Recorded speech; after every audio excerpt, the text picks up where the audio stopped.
Safir Nikolay Nikolaevich onda kısaka kısa biz oyunu gidiyorlar. Aslında kuraqtayga bu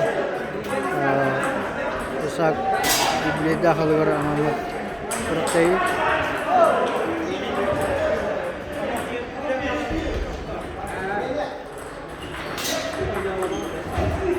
Nikolay Nikolaevich köyün yer. Sanırım devir ağırlar.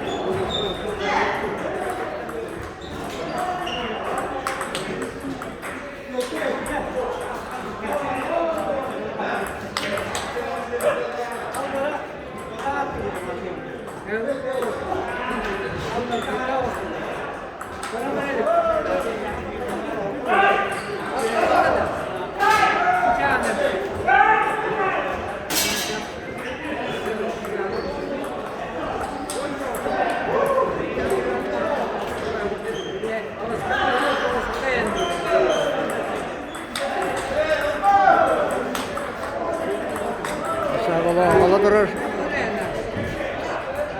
Yani ödediği çimene hükü bakka. Dedi oynuyor.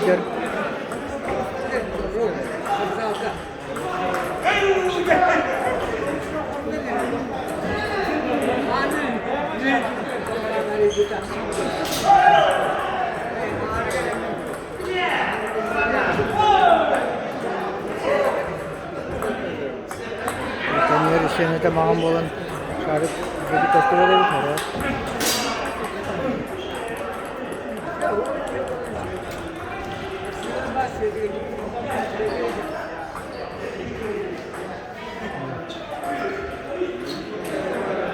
İsmi Uga Khan'dan.